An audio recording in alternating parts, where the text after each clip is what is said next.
Hey, welcome back to the Lightspeed Social Agency YouTube channel. I am your host, as always, Cody Owen. And today we are going to be talking about bad lawn care clients and when you need to pull the plug and get them out of your business before they start breaking things. Number 5, they have unreasonable expectations. They want you to spend 3 hours meticulously hand cutting a 20-minute job, right? This is the kind of client who is like tracking the amount of time you're at their home. I know that I've seen so many text messages in the lawn care Facebook groups that I'm in where it's like, I can't believe you want to charge me $60.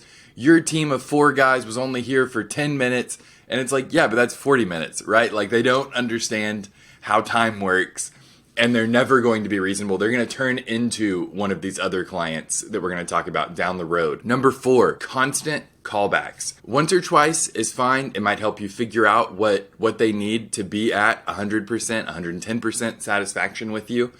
But if they're costing you a ton of money to come back and fix little things or made up things, that's not going to work for the business long term. Especially if you're trying to build your business around route density and then you have this client who's forcing you to drive back around town later in the day or the next day, then they're really breaking the business model. And if they care that much, they probably need to take care of their lawn themselves. Now, a big watch out here is you need to make sure that your team is providing the quality that you expect from them. Sometimes the client is really right and there's a problem person. And we talked about this when we talked to Cameron Cosney about pay for performance. The callback should be tied to whoever did the work originally. So if you're able to see, man, they don't complain when Joey trims, but every time Ed trims, there's a problem.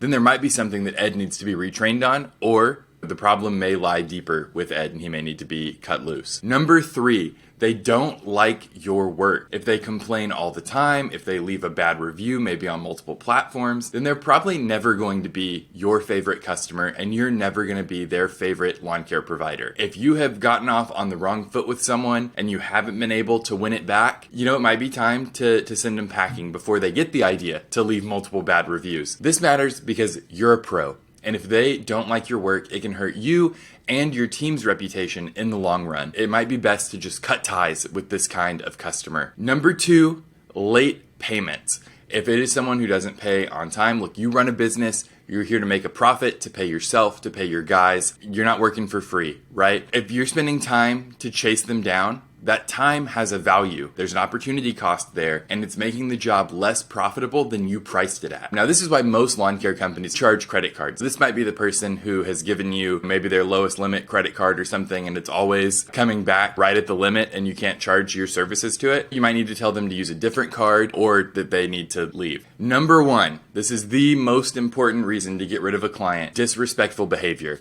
If they're rude to you, that's enough.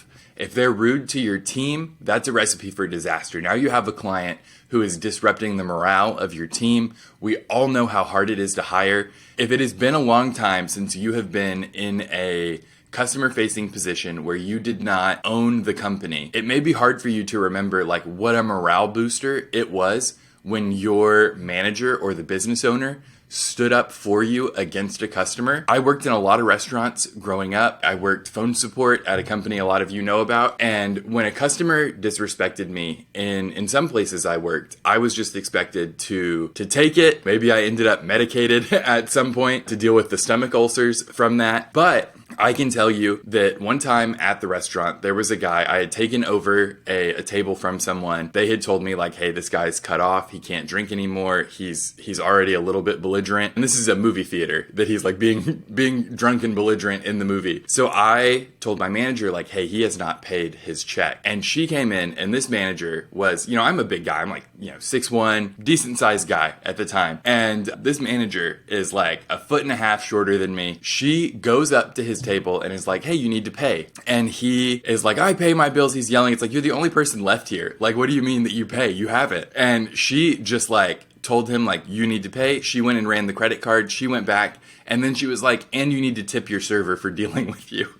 So that sort of experience when a customer is just completely out of line, they're cursing at someone, they're being rude, they're being disrespectful, it is up to you as the business owner to show your guys that you're going to have to continue working with. You need these guys to keep the business afloat. Obviously, you can hire more employees, but if you poison your team by just expecting them to get yelled at and cursed at, they're not going to want to do great work for you, and they're going to start looking for another position. So when a customer is out of line, you need to make it clear to them that they're out of line, and to the guys that this kind of behavior is unacceptable and you will not tolerate them being treated that way.